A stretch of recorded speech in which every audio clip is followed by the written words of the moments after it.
Continuando nossa aula de circuitos sequenciais, nós vamos agora detalhar o flip-flop JK. Conforme já dito no vídeo anterior, o flip-flop JK ele é digamos, um latch SR, feito para funcionar em tempo de borda, e ele foi modificado para que eu possa utilizar o S e o R comum ao mesmo tempo.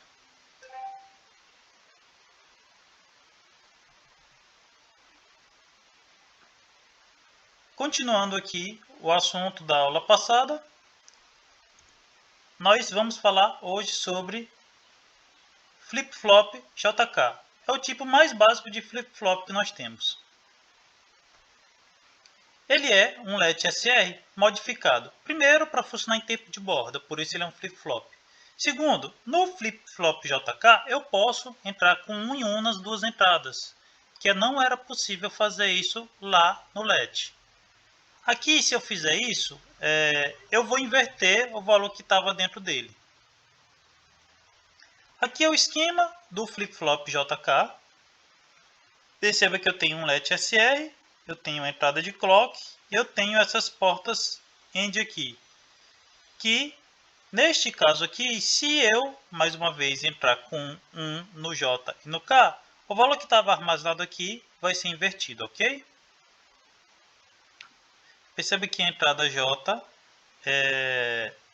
representa o S e o K representa o R lá no latch SR. Aqui nós temos o desenho interno de um flip-flop JK. Perceba que à medida que eu vou aumentando a complexidade, eu preciso de mais portas lógicas. Se no meu primeiro latch eu tinha 2 portas NAND, aqui eu tenho nada menos do que 8 portas NAND, 2 portas AND e uma porta NOT. Então o negócio é muito mais complexo. No flip-flop, além das entradas J e K, eu tenho o que nós chamamos de set e reset assíncrono. Perceba que esse set e reset aqui, eles vão modificar o valor aqui dentro, mesmo se o clock não estiver favorável. Por isso que nós chamamos de entrada assíncrona, porque ela não precisa do clock. Em qualquer momento que você puser 0 no set e 1 no reset, perceba que meu set está barrado e meu reset está barrado. Então, eu vou ativar o set com 0. Então, se eu ativar o set com 0 aqui e 1 aqui, o valor que está aqui dentro, automaticamente, nesse instante, vai passar a ser 1, porque eu ativei minha porta 7. Se for o contrário, eu botar 0 aqui e 1 aqui, eu vou acionar o reset, que vai transformar o valor aqui dentro em 0. Essas são as entradas assíncronas de um flip-flop. Por fim, nós temos o flip-flop tipo T. O flip-flop tipo T é um flip-flop JK, onde eu ligo as duas entradas. Assim, quando eu quiser que ele inverta o valor, eu entro com 1. Entrando com 1 na entrada T, ele vai inverter o valor que tinha antes. Entrando com 0, ele mantém o valor que tinha antes. Aqui nossa tabelinha verdade, perceba que ele inverte o valor que estava lá dentro. Se o meu C permitir.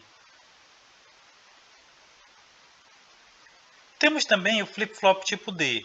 Assim como o latch tem a opção tipo D, que eu tenho só uma entrada, eu tenho um flip-flop que só tem uma entrada de dados, que é o flip-flop D.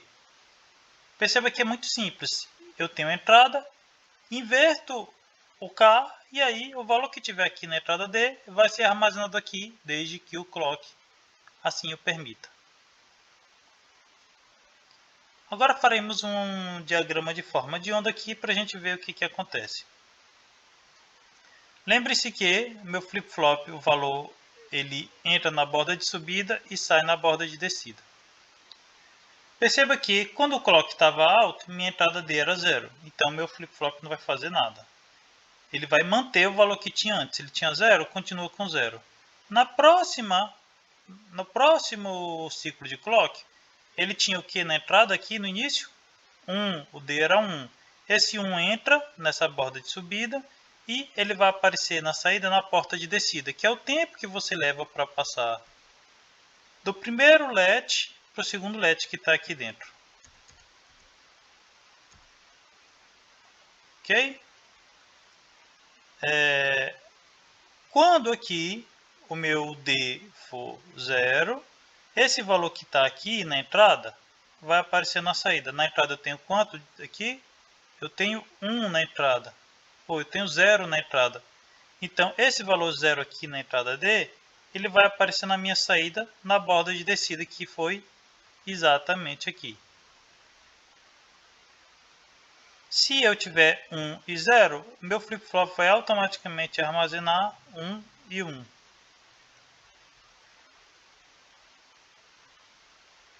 Ok? Espero que esteja ficando claro para vocês. O primeiro circuito que a gente vai avaliar é o contador. O contador ele é um circuito relativamente simples. Ele vai contar em binário até um determinado número. Existem dois tipos de contadores básicos, os contadores síncronos e os assíncronos. Nessa disciplina a gente vai estudar somente o contador ascendente assíncrono, que é o mais simples de todos.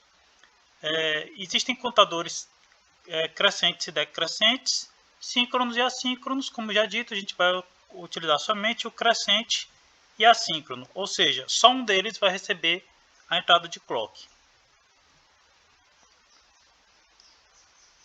O contador, todo e qualquer contador, ele tem o que nós chamamos de módulo.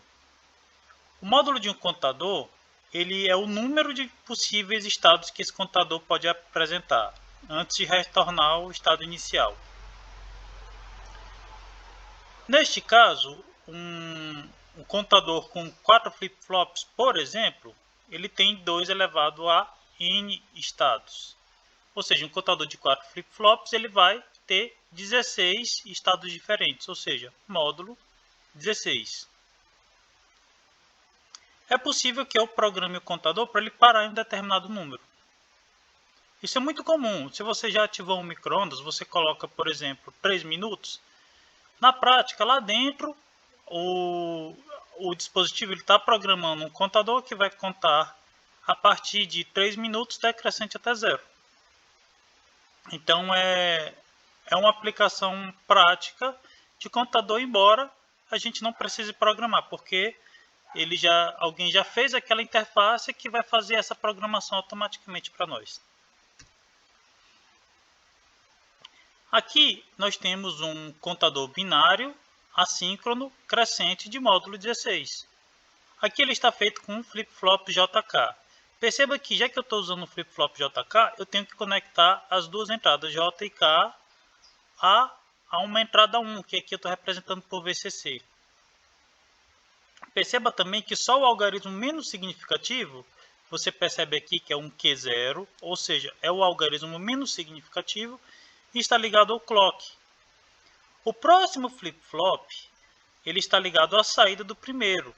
Esse flip-flop aqui vai contar toda vez que esse clock passar de 1 para 0 e de 0 para 1. Lembre-se que é um flip-flop mestre-escravo, então o flip-flop mestre conta de 0 para 1 na subida e o flip-flop escravo vai contar na descida. Ou seja, a contagem aqui vai ser feita na borda de descida. A gente vai considerar esse camarada inteiro aqui como um flip-flop que recebe esse clock. Da mesma forma, o próximo flip-flop aqui só vai contar quando esta entrada de clock dele, que é a saída do primeiro, mudar de 1 para 0. Assim, quando o clock passa de 0 para 1, esse aqui vai aguardar. Quando passa de 1 para 0, esse aqui conta 0 para 1. E esse aqui vai contar quando esse aqui passar de 1 para 0. E assim por diante. Por isso que a cada 2 vezes que esse aqui oscila 1. A cada 2 esse e assim por diante. E é por isso que ele vai contar um número por vez. Aqui nós temos o diagrama forma de onda que você vai observar exatamente isso. Toda vez que o meu clock tiver uma borda de descida, o flip-flop 0 conta. Aqui, ó, desceu a borda, ele contou. Desceu a borda, ele contou. Desceu a borda, ele contou e assim por diante. Toda vez que o clock desce, eu mudo o valor de 0 para 1, de 1 para 0, de 0 para 1, de 1 para 0 e assim por diante. Assim, esse nosso flip-flop Q0 vai contar uma vez em cada clock. O flip-flop Q1 vai contar toda vez que o Q0 mudar de 1 para 0, ou seja, a cada 2 clocks. 00, 11, 00, 11.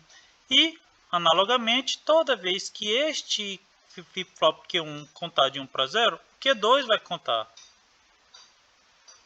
E toda vez que o Q2 mudar de 1 para 0, o Q3 conta. Que neste exemplo aqui é só uma vez. Nesta última vez aqui, quando esse aqui voltasse para 0, que faria todo mundo voltar a 0, esse aqui também iria voltar. A gente continua esse assunto na próxima aula.